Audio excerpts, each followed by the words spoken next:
matamis na tagumpay, may mapait na pagsubok na dapat harapin. Patunay dito ang mga pinagdaanan ni Shaina Magdayaw, her big trials and triumphs in love, dito sa The Buzz Exclusive.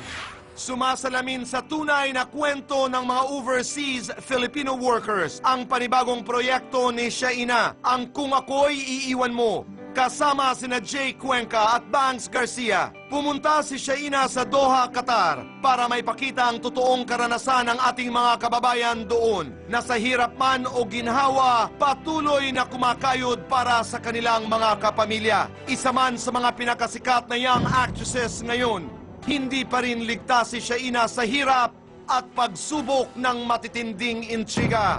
Lalo na patungkol sa matagal nang iniintrigang relasyon nila ni John Lloyd Cruz. Huling humarap si Shaina sa The Buzz kasama si John Lloyd para ihayag ang pansamantala nilang paghihiwalay.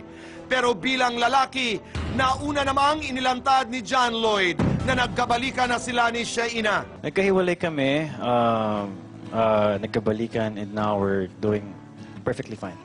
Si Shaina sa kauna-unahang pagkakataon, nagsalita na rin tungkol sa pinagdaanan nilang pagsubok ni John Lloyd. Tampok ang aktres sa cover story ng April 2012 issue ng Metro Magazine. Dito, isiniwalat ni Shaina ang naging problema sa pagitan nila noon at ang positibong pagbabagong masaya nilang hinaharap ngayon. We quote, "He's getting much closer to my family now." Dati kasi ayaw nila sa kanya. Ngayon, okay na. I love spending time with his family too. They're a breath of fresh air because his family isn't from showbiz. End of quote.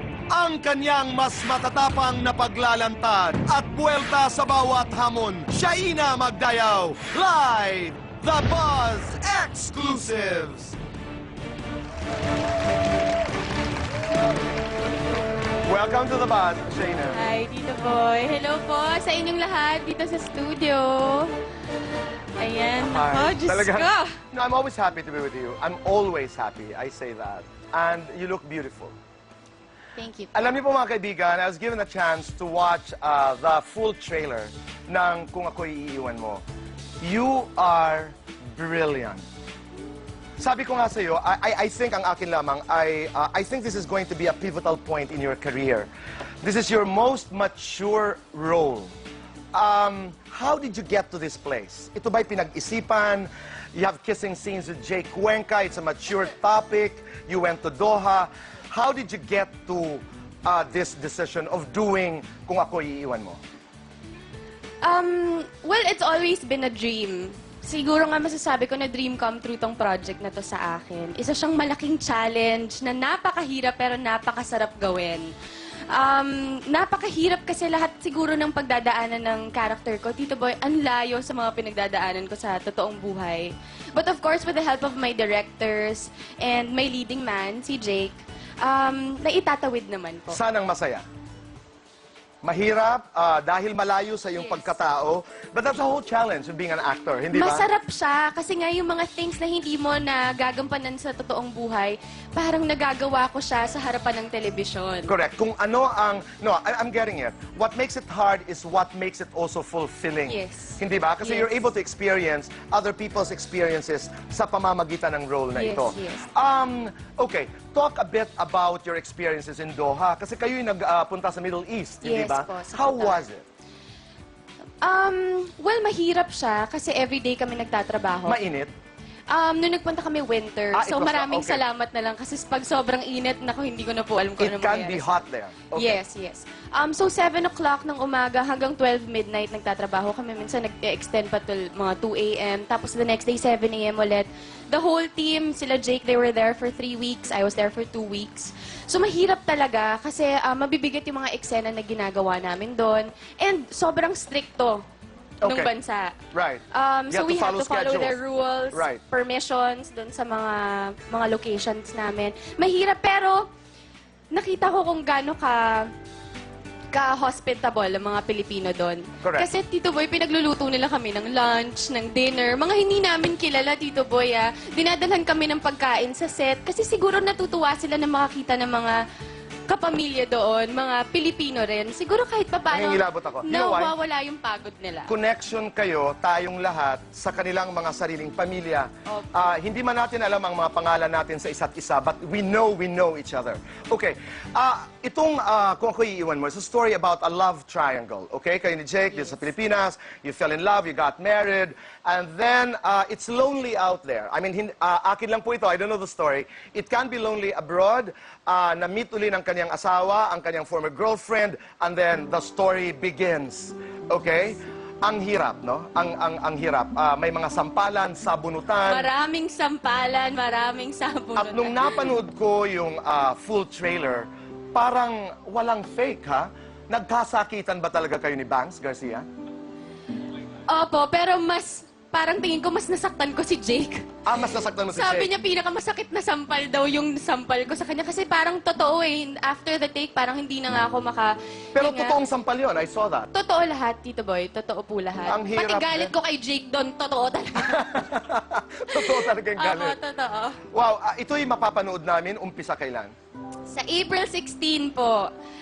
Yun, sana po abangan ninyo. Okay, Shaina, ang tanong ng tao ay ganito. Sa mga proyektong ganito, in materials like this one, do you ask Lloydie? Do you ask John Lloyd? Not his permission, but ibig sabihin, do you consult with him? We talk about work, definitely. You talk about Tito Boy. work. No, but halimbawa, for a sensitive material, katulad ng kung ako iiwan mo, are you the type of partners who would say, this is what I'm doing, what do you think?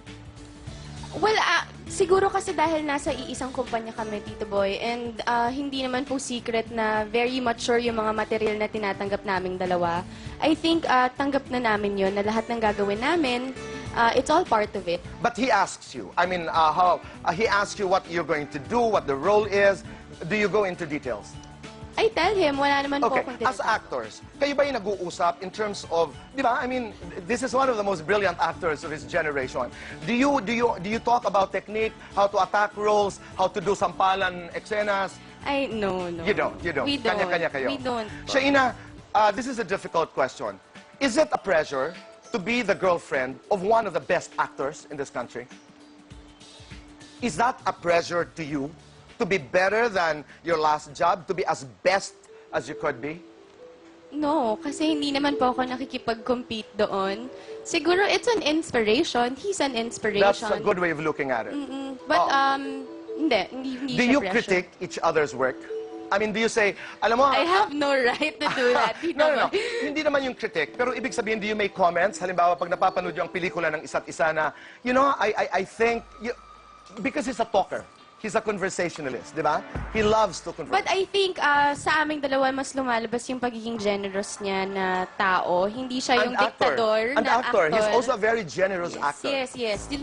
I think yun yung mas nararamdaman ko right now. Shaina, nasaan ngayon ang inyong relasyon? Where are you right now?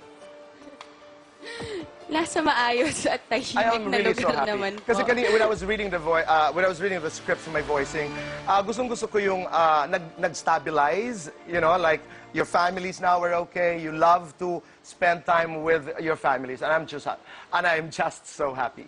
Thank you. I'm Thank just you, so Tito happy. Boy. Okay, kung ako iiwan mo, invite your public, invite your audience to watch your soap opera, the teleserye.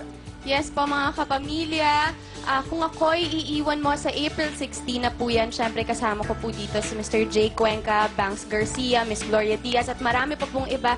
Also, I want to thank si Tito Christopher De Leon and Philip Salvador. Nandun po sila sa namin, the first generation ng OFW. So maraming salamat po. And of course, this is directed by Direk Manny Palo and Lino Cayetano. And nasa nga po pala kami, meron kaming special screening. So yung mga kapamilya po natin dyan sa Qatar, nandyan po kami ng April 12. April 11 to 13, actually, nasa Qatar po kami. And thank you for your love. Yes, Diba? maraming, sa mga kapamilya po natin na nagtatrabaho sa abroad, maraming salamat po for being an inspiration. Kayo po ang inspirasyon namin dito sa proyekto na to. So maraming salamat po. And dito ba, I would like to thank Eric De Los Santos, Mir, Varda, thank you so much. Yun po, mga kapamilya, kung ako iiwan mo sa April 16 na po. Okay, General Salterio and Dr. Irma Cascani, happy birthday. Ito lamang po ang aking sasabihin, and I know I'm gonna ask this, but I'm not gonna demand for an answer. Ikaw ba'y iiwanan? Sino bang mang-iiwan? Sino bang magwawagi sa dulo ng kwentong ito? Si Shaina ba? Si Bangs Garcia? Saan mapupunta si Jay Cuenca? Panoorin po natin starting April 16. Yes. Maraming salamat. Thank you, Proud Tito of you, Boy. Shaina. Thank you, proud of your maraming work. salamat I'm proud po. of your work. Also, Manake. Sir Deo, thank you so much for this project. Congratulations, Deo. Mga kaibigan, huwag po kayong aalis dahil magbabalik pa po ang The Buzz!